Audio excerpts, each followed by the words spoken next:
નમસ્કાર મિત્રો, હું છું આચાર્ય ડોક્ટર અજય પંડ્યા અને સત્યમ જ્યોતિષ કાર્યાલયની અંદર આપનું હાર્દિક સ્વાગત છે. મિત્રો, જન્મકુંડલીને લગતા પ્રશ્ન હોય કે પ્રશ્નકુંડલીને લગતા હોય, હાલ તમારા જીવનની અંદર કોઈ સમસ્યા હોય તો એ સમસ્યા આપ કઈ રીતે હલ કરી શકો? શું ગ્રહોની કોઈ કુદ્રષ્ટિ આપણી ઉપર છે કે જેનાથી કરી આપણા જીવનની અંદર અનેક સમસ્યાઓ ઊભી થઈ રહી છે? તો આ સર્વનો જવાબ દેવા માટે હું હંમેશા તત્પર રહું છું.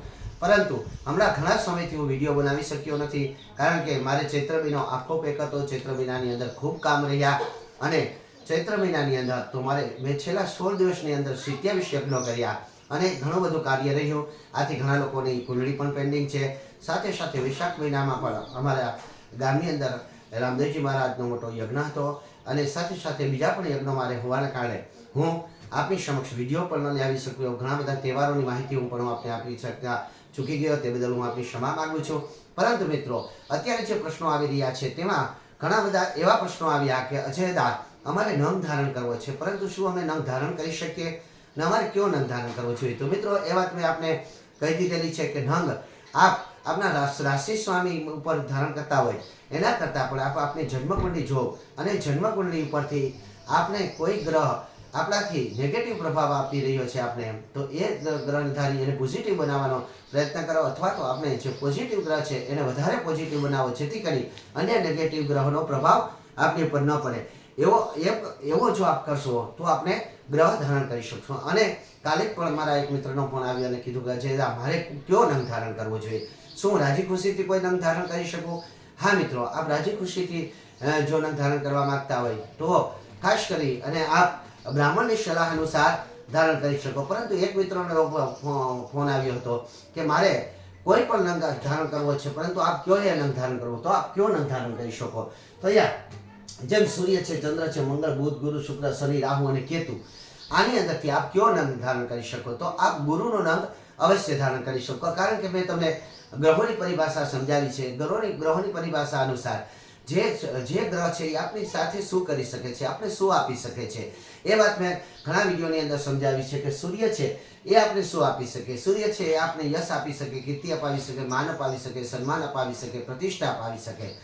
અને સૂર્યને જો માન પ્રતિષ્ઠાને પ્રાપ્ત કરવા માંગતા હોય તો આપ સૂર્યની કૃપા પ્રાપ્ત કરવા માટે સૂર્યના જાપ બ્રાહ્મણની સલાહ અનુસાર કરી, બ્રાહ્મણ પાસે કરાવી અને સૂર્યનું જે દશાંશ માસ જે તર્પણ થાય એ કરી અને સૂર્યનો રંગ ધારણ કરી શકો છો. આપ રાજનીતિની અંદર જવા માંગતા હોય, રાજકીય ક્ષેત્રે પ્રગતિ પ્રાપ્ત કરવા માંગતા હોય, ઊંચા પદને પ્રાપ્ત કરવા માંગતા હોય તો પણ આપ સૂર્યનો રંગ ધારણ કરી શકો છો. અહીં ઘણા બધાની કુંડલીઓ એવી આવે છે કે જેનો સૂર્ય બળવાન હોય છે, જેની જન્મ કુંડલીની અંદર સૂર્ય બળવાન હોય છે, એ વ્યક્તિ રાજકીય ક્ષેત્રની અંદર અવશ્ય પ્રગતિને પ્રાપ્ત કરે છે. તો અહીંયા આજે હું તમને માત્ર સૂર્ય વિશે સમજાવીશ કે સૂર્ય એટલે શું. તો મિત્રો, અહીંયા જે આપ જુઓ છો આ જન્મ કુંડલી આપને બનાવેલ છે. અહીંયા 12 ખાના હોય છે, જે 1 2 3 4 5 6 7 8 9 10 આવી 11 12 આવી રીતે લખેલા છે. એની અંદર એક દિશાઓ સૂચક કરવામાં આવી છે. આપણા જ્યોતિષ શાસ્ત્રએ અનેક ઘણા વર્ષો સુધી સંશોધન કરી અને આ એક કુંડલી બનાવી છે. આપણા ઘણા લોકોના મનમાં એવું હોય કે આ માત્ર 12 ખાના છે, તો 12 ખાનાને પૂરતા શું વાર લાગે? મિત્રો, 12 ખાનાને પૂરવા માટે ઘણી વખત અમારે 3 4 દિવસ વયા જાય છે. હવે તો સોફ્ટવેર આવી ગયા, પરંતુ જ્યારે અમે પૂરેપૂરું ગણિત કરી અને આ લખીએ છીએ ત્યારે એમાં ખાસ કરીને પ્રશ્નકુંડલી હોય તો પ્રશ્નકુંડલીમાં તો ઘણા બધા દિવસો પણ વયા જાય છે. પરંતુ અહીંયા જે પૂર્વ છે, પશ્ચિમ છે, ઉત્તર છે અને દક્ષિણ છે, તો આ 4 દિશાઓ જે નક્કી થયેલ છે એની અંદર જે ગ્રહો હોય છે એ ગ્રહોનો આપણી પર પ્રભાવ કઈ રીતે પડે છે. અને એક પ્રશ્ન એવો પણ આવ્યો હતો કે શું આ ગ્રહ સાથે આ ગ્રહ હોય તો શું એને એ યોગ કહેવાય? દાખલા તરીકે એમ કહીએ કે રાહુ અને ગુરુનો સાથે કોઈ પણ સ્થાનની અંદર એટલે કે મેળાપ થયેલો છે, રાહુ અને ગુરુની યુતિ સાથે છે, તો શું એને ચાંડાલ યોગ જ કહેવાય? હા મિત્રો, એને ચાંડાલ યોગ કહેવાય. પરંતુ એ પ્રભાવ કેવો આપશે એ જોવા માટે તો અન્ય ગ્રહોની ચાલ જોવી પડે. અહીંયા રાહુ અને ગુરુ કઈ દિશાની અંદર છે પેલા તે જોવાનું હોય છે. બીજા નંબરની અંદર રાહુ ગુરુ ઉપર, અહીંયા ગુરુ ઉપર કોનો પ્રભાવ છે, કયા ગ્રહની યુતિ થઈ રહેલી છે, કયા ગ્રહો પર એની દ્રષ્ટિ છે, અથવા કોઈ ગ્રહની એની પર દ્રષ્ટિ છે કે નહીં, અન્ય કોઈ એના પ્લસ પોઈન્ટ છે કે નહીં. જો બધાય ગ્રહોનો નકારાત્મક પ્રભાવ હોય તો એ મનુષ્ય સર્વ પ્રકારના દુઃખોને ભોગવે છે. પરંતુ અહીંયા અત્યારે હું તમને સૂર્ય સમજવા આવવા માટે આવ્યો છું કે સૂર્ય આ 1 નંબર છે અને તેને તો કે લગ્ન સ્થાન ગણવામાં આવે છે. અહીંયા કોઈ પણ નંબર લખેલો હોય, કારણ કે અહીંયા લગ્ન જેટલાનું ચાલતું હોય એ પ્રમાણે હોય છે. અહીંયા જેટલામાં લગ્ન હોય એ પ્રમાણે તો કે અહીંયા લગ્ન સ્થાન લખેલું હોય છે. દાખલા તરીકે અહીંયા બગડો લખેલો હોય તો વૃષભ લગ્ન છે, અહીંયા તબલો લખેલો હોય તો મિથુન લગ્ન છે, અહીંયા ચોગડો લખેલો હોય તો કર્ક લગ્ન છે, 5 લખેલા હોય તો સિંહ લગ્ન છે, 6 લખેલા હોય તો કન્યા લગ્ન છે, 7 લગ્ન લખેલા હોય તો તુલા લગ્ન છે, 8 લખેલા હોય તો વૃશ્ચિક લગ્ન છે, 9 લખેલા હોય તો ધનુ લગ્ન છે, 10 લખેલા હોય તો મકર, 11 લખેલા હોય તો કુંભ અને 12 લખેલા હોય તો મીન લગ્ન છે. આ લગ્નના પ્રભાવ ઉપરથી આપ તો કે ગ્રહોની પરિભાષાને આખી સમજી શકો છો. પરંતુ અહીંયા સૂર્ય, જે સૂર્યની વાત આપણે કરી રહ્યા છીએ કે સૂર્ય તમને માન પ્રતિષ્ઠા અપાવી શકે, એટલે અહીંયા ખાસ કરી અને વિદ્યાર્થી મિત્રોનો પણ સૂર્ય એટલે કે બળવાન હોવો જોઈએ. જો તેના જન્મકુંડળીની અંદર સૂર્ય નકારાત્મક છે અને એની સાથે જો બુધની યુતિ પણ નકારાત્મક થઈ ગઈ હોય અથવા તો સૂર્ય અથવા તો બુધ અસ્ત થઈ રહ્યા હોય તો એ વિદ્યાર્થી ભણી શકતો નથી. ગમે એટલી મહેનત કરે છતાં પણ તે સફળતાને પ્રાપ્ત કરી શકતો નથી. અહીંયા ઘણા લોકોના એવા પણ પ્રશ્ન આવે છે કે અજયભાઈ અમે 1 પોઈન્ટથી 2 પોઈન્ટથી કે 5 પોઈન્ટથી રહી ગયા, તો એની પાછળનું કારણ શું છે?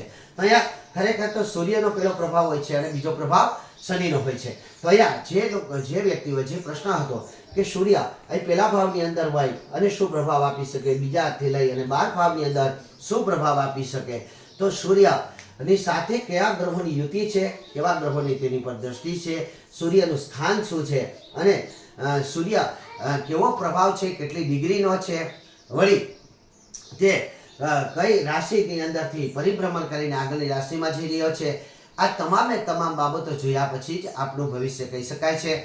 આથી કરી અને જે વ્યક્તિનો એવો પ્રશ્ન હતો કે મારે કોઈ નંગ ધારણ કરવો છે તો કરી શકો. હા, આપ ગુરુ નંગ અવશ્ય ધારણ કરી શકો, કારણ કે મેં આગળ સમજાવ્યું એ પ્રમાણે સૂર્ય યશ કીર્તિ માન પ્રતિષ્ઠાનો દાતા છે, ગુરુ જ્ઞાન અને લક્ષ્મીનો દાતા છે. ગુરુની કૃપાથી આપને જ્ઞાન વધે છે, લક્ષ્મીની પણ પ્રાપ્તિ થાય છે. આથી કરી આ એક વસ્તુ એવી છે કે જે ગમે એટલી વધારે થાય જેનાથી તમને કોઈ નુકસાન થતું નથી. અન્ય ગ્રહો આપણે પહેરવા માંગો તો અન્ય ગ્રહોથી તો આપણે નુકસાન પણ થઈ શકે, કારણ કે જેમ દાળની અંદર જો મીઠું વધી જાય તો તે નકામી બની જાય છે, પરંતુ દાળની અંદર જો મીઠું ન હોય તો તે સ્વાદિષ્ટ બનતી નથી. જીવનની અંદર જે વસ્તુ જેટલી જરૂરી છે એથી વધારે માત્રામાં પ્રાપ્ત થઈ જાય તો ઘણી વખત તે નુકસાન કરી શકે છે. એમ જ આ ગ્રહોનો પ્રભાવ જો આપની પર વધારે નકારાત્મક થઈ જાય તો આપણે ખૂબ જ નુકસાન કરી શકે છે. પરંતુ અમુક ગ્રહો જો વધારે પડતા આપની પર પોઝિટિવ થઈ જાય અને અન્ય ગ્રહોની ચાલ જો નકારાત્મક હોય તો પણ આપણે નકારાત્મક ફળ આપી શકે છે, એમાં કોઈ સંદેહ નથી. આથી કરી આપણી જન્મકુંડલીને જાણવા માટે, અને હા, એક બેનો પ્રશ્ન એવો હતો કે જન્મકુંડલી જાણવાથી તો અમને નુકસાન થાય, જન્મકુંડલી જોઈએ અને ખોટા વહેમમાં પડીએ, તો વહેમમાં પડવાની વાત નથી મિત્રો. અહીંયા જેમ ચોમાસું આવવાનું હોય અને આપણે છત્રી અને રેનકોટની વ્યવસ્થા કરીએ છીએ, ઉનાળો આવવાનો હોય તો આપણે ગરમીથી બચવા માટે પંખા કુલર કે એસીની વ્યવસ્થા કરીએ છીએ, અને અહીંયા શિયાળો આવતો હોય તો આપણે ધાબળા અથવા તો કોટની વ્યવસ્થા કરીએ છીએ. એવી જ રીતે જ્યારે તમને સમય હશે, ખબર હશે કે મારો આવો સમય આવવાનો છે, આવા ગ્રહોની ચાલ મારી સાથે થવાની છે અને મને નુકસાન થઈ શકે એમ છે, તો એનાથી બચવા માટે આપ એટલે કે પ્રયાસ કરી શકો છો. જેમ કે છત્રી પહેરી ઓઢી લેવાથી આપ ચોમાસા વરસાદથી નથી બચી શકતા, પરંતુ વરસાદથી આપ બચ્યા, વરસાદ નથી એવું ન કહી શકો, વરસાદથી આપ બચ્યા છે.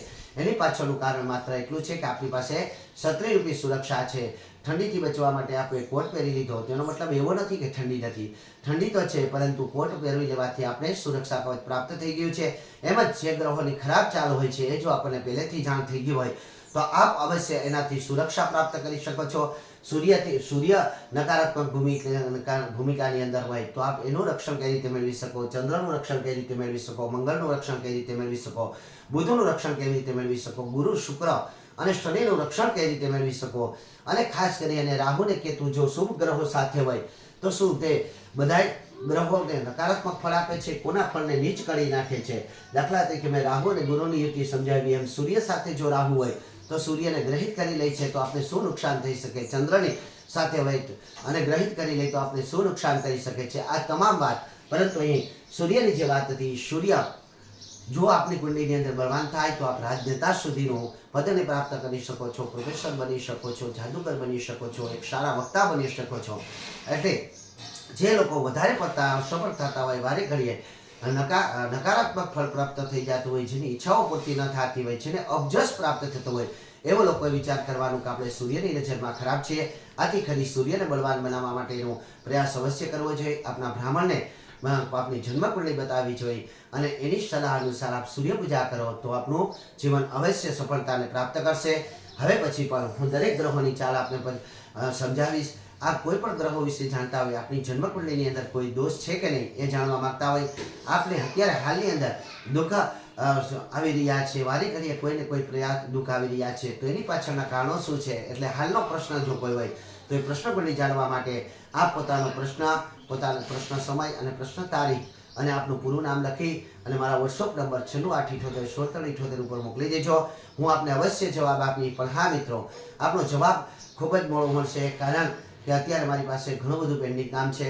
આથી કરીને આપ સર્વને ફરીથી વિનંતી છે કે આવા લોકો જે પ્રશ્નો કરે છે કે જે લોકોએ જન્મકુંડળી નથી બનાવી, તો જન્મકુંડળી બનાવવાથી એને ફાયદો થશે કે નહીં? 100% ફાયદો થશે. આપ ગ્રહો ધારણ કરી શકો છો. દરેકે વ્યક્તિએ કોઈને કોઈ ગ્રહ ધારણ કરવાથી અવશ્ય ફાયદો થાય છે, કારણ કે કોઈને કોઈ ગ્રહ દરેક વ્યક્તિને નકારાત્મક ભૂમિકા તરફ લઈ જતો હોય. એનો પોઝિટિવ જે ગ્રહ છે એ એને નકારાત્મક તરફમાં લઈ જાય. નકારાત્મક હોવાથી એક કેરી બગડેલી હોય તો 10 કેરીને ખરાબ કરી શકે, પરંતુ 10 કેરી સારી હોય તો એક કેરી બગડેલી હોય તો એને સારી ન કરી શકે. એમ જો આપના 1-2 ગ્રહો પણ નકારાત્મક ફળ આપનાર હોય તો જે ઉચ્ચના ગ્રહો છે, જે ઉચ્ચ ફળ આપનાર ગ્રહો છે, એને પણ નકારાત્મક તરફ ધકેલી દે છે અથવા તો તેને તટસ્થ બનાવી દે છે. આથી કરી એક ગ્રહ પણ આપણી મદદ કરી શકતા નથી. આથી આપણી જન્મકુંડળીનું વિશ્લેષણ કરાવી અને આપણે ગ્રહ અવશ્ય ધારણ કરવો છે. હા, એક મિત્રનો એવો ફોન હતો કે મારે ગુરુ નંગ ધારણ કરવો છે, તો ગુરુ નંગ આપની પાસેથી મળી જશે. મિત્રો, મારી પાસે બધી પ્રકારના નંગો છે, પરંતુ હું અહીંયા નંગ આપવાથી બચું છું, કારણ કે નંગની કિંમત આપ કોઈ દી નક્કી ન કરી શકો. નંગ 10 રૂપિયાનું પણ આપણે મળી જાય, 100 રૂપિયાનું મળી જાય અને લાખો રૂપિયાના પણ નંગો હોય છે. આથી કરી અને જે વ્યક્તિ મને પ્રશ્ન ઓળખે છે, જેમ કે મારામાં બનેલા છે, એવા વ્યક્તિઓને જ હું નંગ આપું છું. બાકી ઓનલાઈન કે કોઈ રીતે ઓનલાઈન પેમેન્ટ કરવાથી, હું તો ઓનલાઈન વાપરતો જ નથી, પરંતુ આપ પૈસા મોકલી દો છતાં પણ હું નંગ મોકલવા તૈયાર નથી, કારણ કે ભરોસાની વાત છે, શ્રદ્ધાની વાત છે, અને શ્રદ્ધા તૂટી જાય. દાખલા તરીકે આ મેં નંગ પહેરેલો છે, એ નંગ અહીંયા 56,000 રૂપિયાનો છે, પરંતુ આવો જ નંગ જો તમે બજારમાં લેવા જાઓ તો તમને 100 રૂપિયાનો પણ મળી શકે, 500નો મળી શકે, અને ઘણી જગ્યાએ ઓલા ફેરિયાઓ જે નીચે બેસીને વેચતા હોય છે ત્યાં 10-20 રૂપિયા કે 50 રૂપિયામાં પણ આવો નંગ પ્રાપ્ત થઈ જાય છે. આથી નંગની ગુણવત્તાને જોઈ અને આપણે નંગ ખરીદવો જોઈએ. ઘણા બધા ઓનલાઈન નંગ ખરીદે છે, તો ઘણાને ઓનલાઈનમાં એટલે કે ખોટા નંગ પણ પ્રાપ્ત થયા છે, એવી પણ ફરિયાદ આવી છે. તો પહેલા તો આપ જ્યોતિષ કે જાણકાર જે છે, નંગની પરિભાષાને સમજે છે, જે રુદ્રાક્ષને જાણે છે.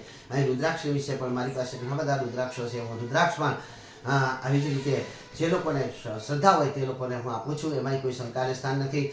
પરંતુ આપ જો જાણકાર ન હોય તો આપણે કોઈ જાણકાર વ્યક્તિ પાસેથી જાણી અને પછી જ નંગ અથવા તો રુદ્રાક્ષની ખરીદી કરવી જોઈએ, કારણ કે જે ખોટી વસ્તુ છે તે આપણે કોઈ પણ ફળ પ્રાપ્ત આપી શકતું નથી, જેનામાં કશું છે જ નહીં. જ્યારે વીજળી જ નથી તો તમારો પંખો ચાલુ કઈ રીતે થશે, એસી કઈ રીતે ચાલુ થશે, કે કઈ રીતે તમારું ટીવી ચાલુ જશે? એમ અહીંયા જો તે નંગ સાચો જ નહીં હોય તો એ નંગનો કોઈ પણ હકારાત્મક પ્રભાવ આપવી નહીં પડે. આથી કરી અને આપને ફરીથી વિનંતી છે કે આપ નંગ કોઈ પણ જાણકાર હોય એની સલાહ અનુસાર જ ખરીદવો. આપ સર્વનું કલ્યાણ થાય. આપને જે કોઈ પ્રશ્ન હોય તે કરજો, એનો જવાબ આપવા માટે હું હંમેશા તત્પર રહીશ. જય મહાદેવ.